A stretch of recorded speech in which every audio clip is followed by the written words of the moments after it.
Let's say you want to build a gaming PC, but you only have $500. This is the perfect build guide that you can copy to build yourself the best $500 gaming PC. I'm going to show you all the parts that I use and how much they cost. Then I'm going to walk you through how to build the PC. And finally, I'm going to show you some benchmarks.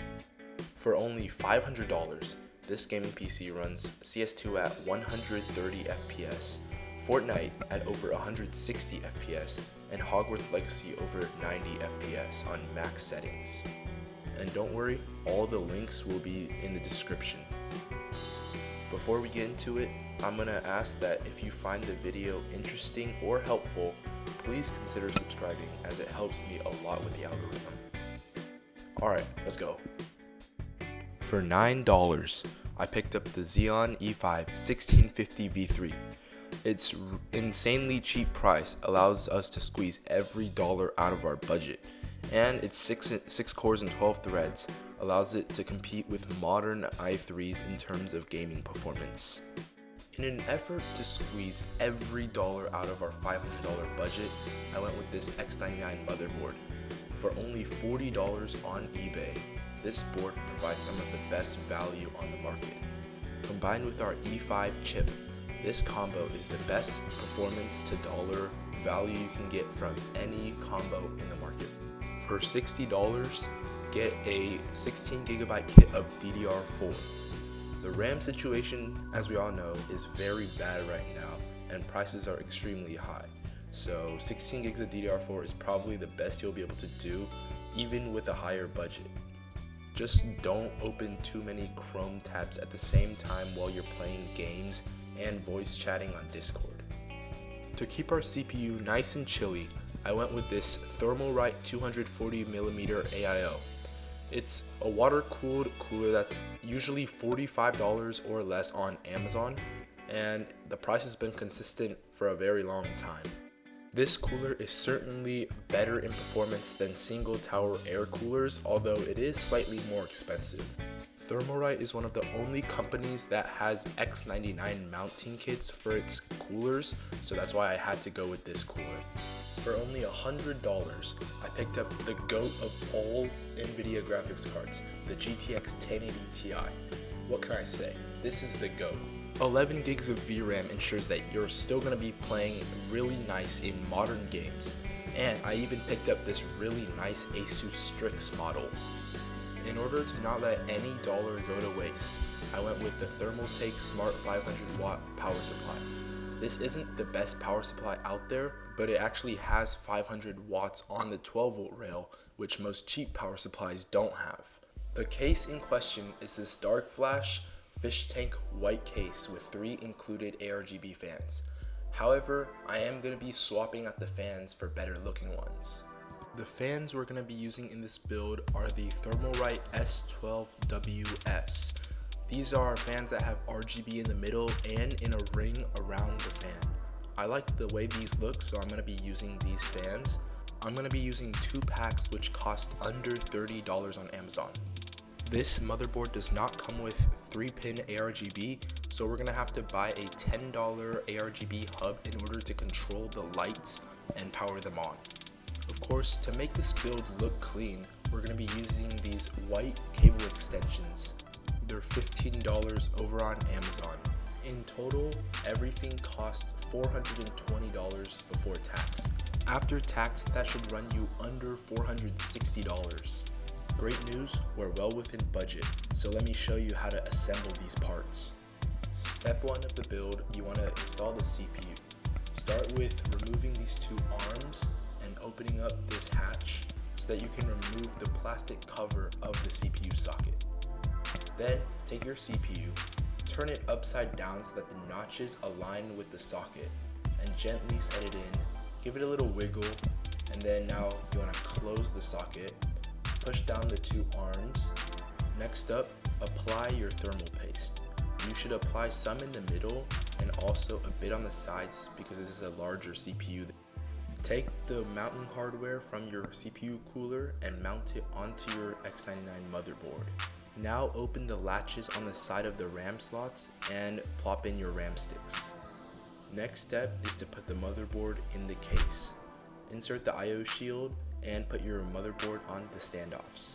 Screw the motherboard in with the screws provided by your case into the standoffs. Now you need to plug in the power switch to your front I/O. This is what allows you to turn your PC on from your case power button. Next up, plug in your USB-C, your HD audio, and your USB. These will be able to let you plug in stuff to your front panel. What I'm doing here is I'm plugging in the 24-pin cable extension into my power supply so that the cable extensions can look nice and provide power to my parts. I'm plugging in the 24-pin, 8-pin CPU and 2 8-pin PCIEs for my GPU. Then I'm going to get my power supply installed with these screws. Your case should come with these screws in the accessories package. I'm going to pre-run the wires for my GPU, my 24-pin and my 8-pin CPU so that I can plug them in easily. It's always a good idea to plan your cable management ahead of time. Now, something interesting during the build was that the 240mm AIO would not fit in the top of the case, so I had to move it onto the side, as you can see right now. To install your pump, you put it onto the CPU with thermal paste, and then you screw in the 4 screws. Make sure to screw the screws in a star shape where you screw the top right and then the bottom left. This ensures equal pressure on the CPU. With the 24-pin and the 8-pin CPU cable plugged into the motherboard, we now have to install our GPU.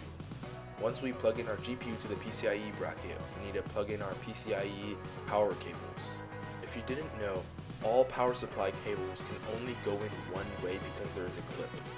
I unfortunately don't have the footage for plugging in the ARGB hub, but it's pretty simple and we can turn this PC on and oh, it just looks so clean.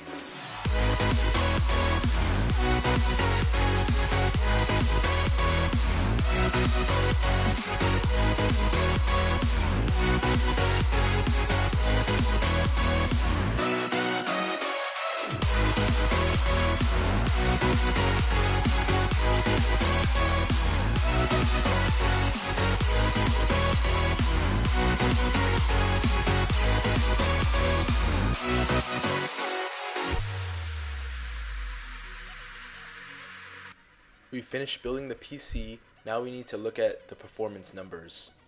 I'm gonna be clear, for only $500, we're going to face some limitations.